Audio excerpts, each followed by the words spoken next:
A lot done today, and you know, obviously getting Dakota and Sexton out there, and then some situational right and left.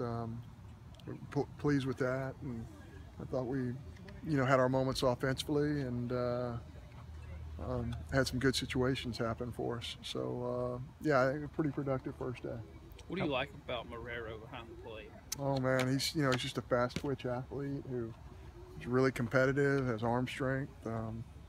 He's been in a big league clubhouse, and has a parent who caught in the big league. So there's a lot to like there. He's a guy who really understands the game, and I think he's got a very bright future at Mississippi State.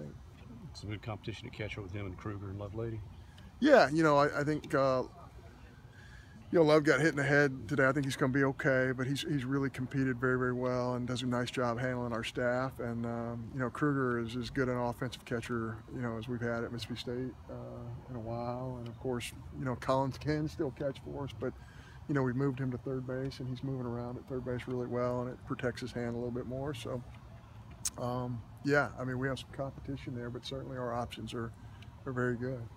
A lot of expectations out of Dakota and things this year, obviously. How have you seen him handling those expectations? Dakota's really matured so much, and the level of his stuff, 96, 97 in the first inning, and his cut fastball, he's throwing essentially a version of a slider, 90, 92 miles an hour, and he did not locate as well. He can't be a guy who's throwing 45 pitches into 2 innings. That's not going to work for us. But it was his first time out. It got a little chilly out here, and I think he's a pretty confident young man, and he deserves to be confident after what he did this summer and this fall. What do you like about Jacob Robson as a leader? Yeah, Jacob, he ran some balls down in the gap, and he's another guy who has a lot of confidence coming into this year. He's been very productive, and he's working hard on his swing every day. And I think there's no reason why he shouldn't. Hey, Josh, come see me. Come here. So yeah, really productive. What do you like about Sexton? He said he added a curveball too, worked on a different kind of grip as well, Coach Johnson. Yeah, it's kind of a slurvy slider type of pitch, and I feel like I think he needed another pitch. His changeup is as good as anybody's. He's added velocity, as all of our pitchers have, with Coach Johnson, and I think the breaking ball was good, and I think that's something that really can extend him. If you're a 2-pitch guy and you're in the Southeastern Conference, you're a 4-inning or you're a 5-6 inning guy, if you add the extra pitch, that gives you extra innings to pitch, and certainly that's what he wants, and that's what we want out of him. Is it unique to have a leader like Jacob Robson, who's been through the highs and lows, obviously freshman year, College World Series, then missing his sophomore year?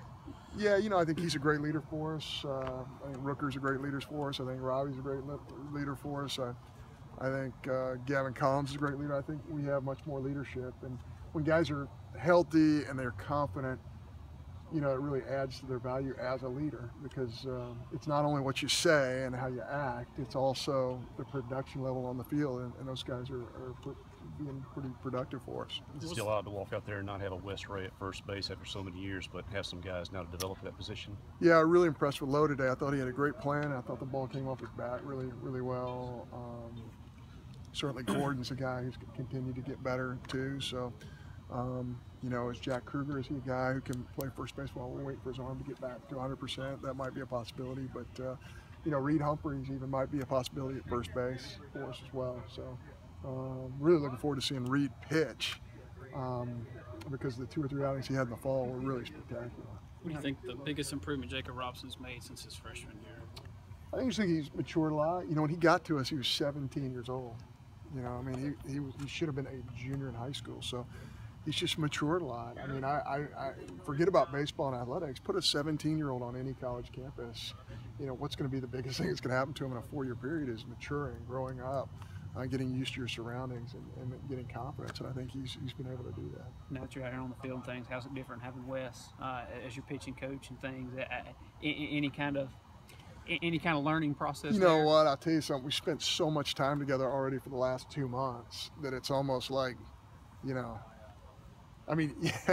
yesterday as an example, we were at the office at 6:30 a.m. and he left my house last night at 8:30 p.m. So, it's almost like, you know, our entire staff's known Wes for the last 30 years, so it really hadn't been that much of a transition.